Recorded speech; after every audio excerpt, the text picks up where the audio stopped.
we were doing the chapter food security in India, right? So out of that, the today's topic we are going to study buffer stock. तो buffer stock is the stock, actually देखिए buffer stock होता क्या है, is the stock of food grains. ये stock होता है किसका? Food grains का, नेमली बीट एंड राइस, जिनको हम नाम से जानते हैं बीट के या फिर राइस के। Procured by the government through the food corporation of India. सरकार इसको प्रोक्यूर मतलब अपने पास रखती है, सुरक्षित रखती है, और किसके थ्रू ये आता है? एफसीआई के, food corporation of India. It means आपने देखा होगा ना, गांव जो सेंटर्स लगते हैं वहां पर खरीदा जाता है गेहूं या चावल और गेहूं या धान, एंड फिर that is sent to the FCI and that the government keeps it, है ना। The stock of wheat and rice are purchase by the FCI. Stock जो होता है बीट और राइस का, उसको खरीदा जाता है एफसीआई के द्वारा फ्रॉम द फार्मर्स, किसानों से, where there is a surplus production, जिनके पास ज्यादा प्रोडक्शन होता है। The farmer paid a pre announced price, और फार्मर को प्री अनाउंस्ड जो प्राइस होती है, जो गवर्नमेंट पहले ही प्राइस अनाउंस कर देती है, वो दी जाती है उनकी क्रॉप, उनकी फसल के लिए, जिसको बोलते हैं मिनिमम सपोर्ट प्राइस, एमएसपी। तो आपको पता रहना चाहिए एमएसपी क्या होता है। MSP is pre announced price that is being announced by the government for the farmers crop. Every year the MSP is declared by the government. हर एक साल एमएसपी डिक्लेयर की जाती है सरकार के द्वारा, है ना, ऑफ द सोइंग सीजन, उस समय जो जिस समय भी फसल को बोया जाता है, to provide incentive to farmers for raising the production of this crop. वो इसलिए अनाउंस कर दी जाती है जिससे कि लोग जो हैं, जो फार्मर्स हैं, they will get influenced from that price and they start producing that particular price, particular crop. क्योंकि क्या होता है, सरकार को अगर मान लो गन्ने की जरूरत है तो सरकार गन्ने के रेट बढ़ा देती है, तो अगर गन्ने के रेट बढ़ा दिए तो everybody will start doing the farming of sugar cane, and if it wants the more and more wheat, तो फिर wheat the cost of the wheat is grown and then the people start selling the beat.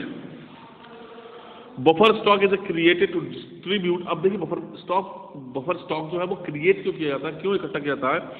To distribute food grains in the deficit areas, उन areas में food grains supply के लिए, and among the poor sections, किसके बीच में? गरीबों के लिए देने के लिए, of the society at a price lower than the market, उस कीमत पर दिया जाता है जो मार्केट से कीमत उसकी कम होती है।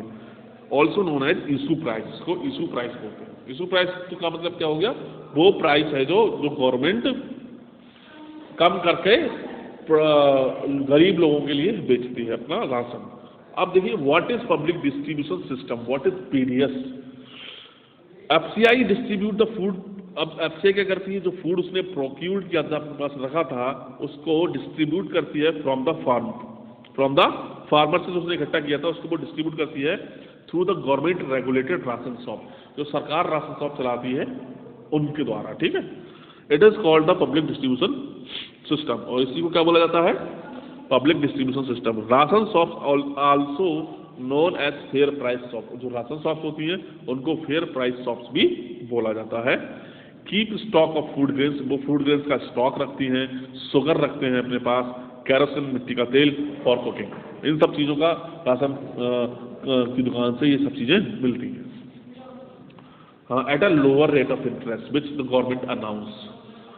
Rationing in India was introduce during the 1940s। जो राशनिंग है, मतलब राशन देने का जो काम है, ये सरकार ने स्टार्ट किया था 1940 के दशक में, against the backdrop of Bengal famine. तब जब बंगाल फेमाइन के बारे में जो हमने कल पढ़ा था ना, इसमें millions of the people were dead, 30 lakh people were dead, तो उसी समय सरकार ने स्टार्ट किया था against the backdrop of the Bengal famine in the mid 1970s। और 1970 की मिड में the important food intervention program, 3 important intervention programs जो थे वो लॉन्च किए गए सरकार के द्वारा, जो बहुत ही बढ़िया रहे हैं अभी तक। सबसे पहला था public distribution system, PDS, for food grains, मतलब सभी के लिए खाना मिले, इसके लिए सरकार ने पीडीएस स्टार्ट किया। इंटीग्रेटेड चाइल्ड डेवलपमेंट सर्विसेज, और क्या स्टार्ट किया?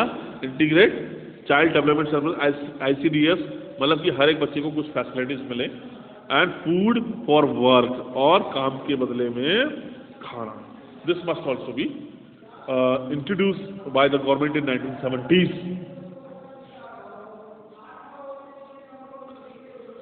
Eight present there are several poverty elevation program. आज इस समय बहुत सारे गरीबी उन्मूलन प्रोग्राम सरकार के द्वारा चलाए जा रहे हैं, मोस्टली इन रूरल एरिया, ज़्यादातर कहाँ, गांव में, which have an explicit food component also, जहाँ पर फूड कंपोनेंट ठीक से नहीं मिल पाते, मतलब they do not get a nutritious food. Employment programs greatly contribute to food security by increasing the income of the poor. जो एम्प्लॉयमेंट प्रोग्राम्स होते हैं वो इसको greatly contribute to food security, food security को कंट्रीब्यूट करती हैं by increasing the income of the, गरीबों की इनकम को बढ़ाकर। Current status of public distribution system. अब देखिए आज का स्टेटस जो है वो पब्लिक डिस्ट्रीब्यूशन सिस्टम का क्या है, you should know it. Public distribution system is the most important step taken by the government of India. Public distribution system जो है वो सबसे इंपॉर्टेंट स्टेप है जो सरकार ने लिया था टूवर्ड्स इंश्योरिंग फूड सिक्योरिटी। किस लिए? कि जिससे कि हर बंदे को खाना मिल सके, means nobody should sleep hungry. In 1992 1992 में रवामपेट पब्लिक डिस्ट्रीब्यूशन सिस्टम है ना, RPDS was introduced in the country. ये इंट्रोड्यूस किया गया था भारत में फ्रॉम जून 1997 जून 1997 से। टारगेटेड पब्लिक डिस्ट्रीब्यूशन सिस्टम, इसने क्या स्टार्ट किया था, टारगेटेड पब्लिक वॉज इंट्रोड्यूस्ड, ये इंट्रोड्यूस किया गया to adopt the principle of targeting the poor in all the area, उन सब के लिए जो सारे एरियाज में गरीब लोग हैं। इन 2000 2 स्पेशल स्कीम्स वर लॉन्च, 2 स्पेशल स्कीम लॉन्च की गई जो कि थी अंत्योदय अन्न योजना AAY and Annapurna scheme. These 2 schemes were launched in 2000. Over the year, the PDS proved to be the most effective instrument of government policy in establishing price and making food available. कुछ जब समय बीता तो PDS जो था उसने prove कर दिया सबसे इफेक्टिव इंस्ट्रूमेंट ऑफ गवर्नमेंट, सरकार का policy to establishing price for making available for, मतलब it was one of the most important programs and very effective programs to provide the food for the poor people. However, the public distribution system has faced severe criticism. हालांकि इसको बहुत सारी आलोचनाएं भी झेलनी पड़ी on several grounds, अलग अलग grounds पर। High level of buffer stock of food grains is very undesirable and wasteful. जो high level of buffer stock होता है बहुत ज़्यादा मात्रा में फूड ग्रेन्स का, वो बहुत अनडिजायरेबल और वेस्टफुल होता है।